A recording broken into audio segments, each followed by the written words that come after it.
آج ہم ایک ایسی ایمان افروز اور رونگٹے کھڑے کر دینے والی حکایت سنیں گے کہ جسے سن کر ہمارے دل کانپ اٹھیں گے اور ہمارا ایمان تازہ ہو جائے گا، اور ہمیں اپنی زندگی میں پیش آنے والی مشکلات اور مسائل بہت چھوٹے معلوم ہوں گے۔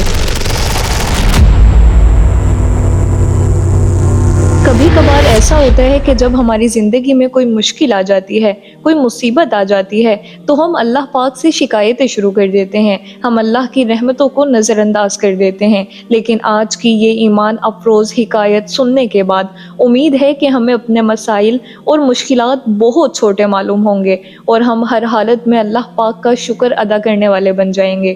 ایک مرتبہ پتھر توڑنے والے چند مزدور حضرت سیدنا وہب بن منبع رحمۃ اللہ کی بارگاہ میں حاضر ہوئے اور عرض کی، حضور، جس قدر مصیبتوں کا ہمیں سامنا ہے، کیا ہم سے پہلے لوگ بھی کبھی ایسی مصیبتوں سے دوچار ہوئے؟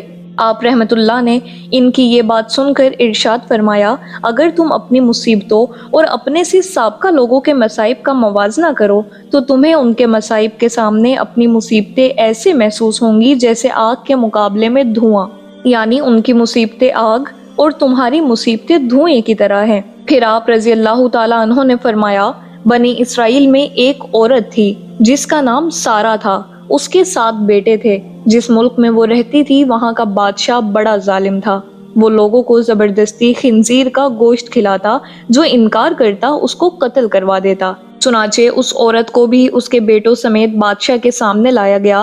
اس ظالم بادشاہ نے سب سے پہلے بڑے لڑکے کو بلوایا اور کہا، یہ خنزیر کا گوشت کھاؤ۔ اس مرد مجاہد نے جواب دیا، میں اللہ عز و جل کی حرام کی گئی چیز کو ہرگز نہیں کھاؤں گا۔ بادشاہ نے جب یہ سنا تو حکم دیا کہ اسے سخت ترین سزا دی جائے۔ جلاد آگے بڑھا اور اس کے ہر عضو کو کاٹ ڈالا اور اسے شہید کر دیا۔ پھر ظالم بادشاہ نے اس سے چھوٹے لڑکے کو بلایا اور اس کے سامنے بھی خنزیر کا گوشت رکھتے ہوئے کہا، اسے کھاؤ۔ اس نے بھی جرأت ایمانی کا مظاہرہ کرتے ہوئے جواب دیا، میں اللہ عز و جل کی حرام کی گئی اشیاء کبھی بھی نہیں کھاؤں گا۔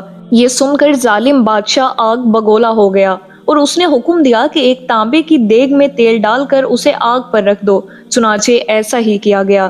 جب تیل خوب گرم ہو گیا تو اس نوجوان مجاہد کو تیل میں ڈال دیا گیا۔ اس طرح اس نے بھی جام شہادت نوش کر لیا۔ پھر بادشاہ نے اس سے چھوٹے کو بلایا اور کہا، یہ گوشت کھاؤ۔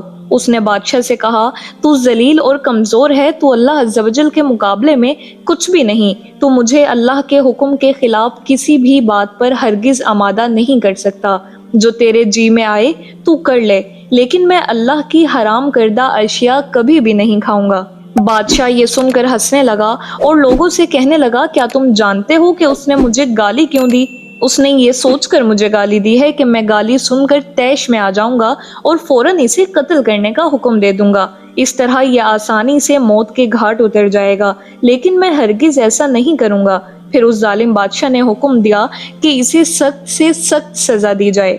چنانچہ ظالم بادشاہ کے حکم پر پہلے اس نوجوان کی گردن کی کھال کاٹی گئی، پھر اس کے سر اور چہرے کی کھال اتار لی گئی اور اس طرح اسے بھی شہید کر دیا گیا۔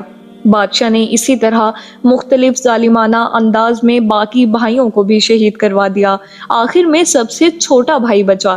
بادشاہ نے اس کی والدہ کو بلایا اور کہا، میں تیرا بھی یہی حشر کروں گا، اگر تو اپنی اور اپنے اس بیٹے کی سلامتی چاہتی ہے تو اسے تنہائی میں لے جا کر سمجھا، اگر یہ ایک لقمہ کھانے پر بھی راضی ہو گیا تو میں تم دونوں کو چھوڑ دوں گا، پھر تم من پسند زندگی گزارنا۔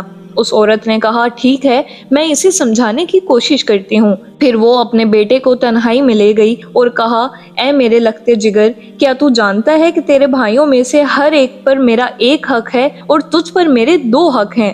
وہ اس طرح کہ میں نے تیرے بھائیوں کو 2 سال دودھ پلایا تھا، تیری پیدائش سے چند دن قبل تیرے والد کا انتقال ہو گیا تھا، پھر جب تیری ولادت ہوئی تو بہت کمزور تھا، مجھے تجھ پر بڑا ترس آیا اور میں نے تیری کمزوری اور تجھ سے اپنی شدید محبت کی وجہ سے تجھے 4 سال دودھ پلایا۔ میں تجھے اللہ عز و جل اور اس احسان کا واسطہ دے کر کہتی ہوں جو میں نے تجھ پر کیا، کہ تو ہرگز اس چیز کو نہ کھانا جسے اللہ رب العزت نے حرام کیا ہے، اور بروز قیامت اپنے بھائیوں سے اس حال میں نہ ملنا کہ تو ان میں سے نہ ہو۔ ناظرین، جب سعادت مند بیٹے نے ماں کی یہ باتیں سنی تو کہا میں تو ڈر رہا تھا کہ شاید آپ مجھے خنزیر کا گوشت کھانے پر ابھاریں گی، لیکن اللہ عز و جل کا شکر ہے کہ اس نے مجھے تم جیسی عظیم ماں عطا فرمائی۔ پھر وہ عورت اپنے بیٹے کو لے کر بادشاہ کے پاس آئی اور کہا یہ لو، اب یہ وہی کرے گا جو میں نے اس سے کہا ہے۔ بادشاہ بڑا خوش ہوا اور اس کی طرف خنزیر کا گوشت بڑھاتے ہوئے کہا یہ لو، اس میں سے کچھ کھا لو۔ یہ سن کر بہادر نوجوان نے جواب دیا خدا عز و جل کی قسم، میں ہرگز اس چیز کو نہیں کھاؤں گا جسے اللہ تعالیٰ نے حرام کیا ہے۔ بادشاہ کو یہ سن کر بہت غصہ آیا، چنانچہ اس ظالم نے اس مرد مجاہد کو بھی شہید کروا دیا۔ اس طرح یہ بھی اپنے بھائیوں سے جا ملا۔ پھر بادشاہ نے اس عظیم عورت سے کہا میرا خیال ہے کہ مجھے تیرے ساتھ بھی وہی سلوک کرنا پڑے گا جو تیرے بیٹوں کے ساتھ کیا ہے۔ اے بڑھیا، تیری ہلاکت ہو، تو صرف ایک لقمہ ہی کھا لے تو میں تجھے منہ مانگا انعام دوں گا، اور جو تو کہے گی میں وہی کروں گا، تو صرف ایک لقمہ کھا لے، پھر عیش و عشرت سے زندگی گزارنا۔ یہ سن کر اس عظیم ماں نے جواب دیا اے ظالم، تو نے میرے بچوں کو میرے سامنے مار ڈالا اور اب تو یہ چاہتا ہے کہ میں تیرے کہنے پر اللہ عز و جل کی نافرمانی بھی کروں۔ اپنے بچوں کی موت کے بعد مجھے زندگی سے کوئی سروکار نہیں۔ خدا عز و جل کی قسم، تو جو کچھ کر سکتا ہے کر لے، میں کبھی اللہ عز و جل کی حرام کردہ شے نہیں کھاؤں گی۔ یہ سن کر اس سفاک اور ظالم بادشاہ نے اسے بھی شہید کر دیا۔ اس طرح اس عظیم ماں کی روح بھی اپنے عظیم فرزندوں سے جا ملی۔ سبحان اللہ، ان سب نے ایک ایک کر کے اپنی جانیں تو دے دیں، لیکن اللہ عز و جل کے حکم کی خلاف ورزی نہیں کی۔ سنا آپ نے کہ اللہ پاک کس طرح اپنے نیک بندوں کو کس طرح کی آزمائشوں سے آزماتا ہے۔ اس عظیم ماں اور اس کے ساتھ بیٹوں کا ایمان کس قدر پختہ تھا کہ سب نے ایک ایک کر کے اپنی جانیں تو دے دیں، لیکن اللہ کے حکم کی خلاف ورزی کسی نے بھی نہیں کی۔ اللہ عز و جل کی ان پر رحمت ہو اور ان کے صدقے ہماری بے حساب مغفرت ہو۔ آمین بجاہ النبی الامین۔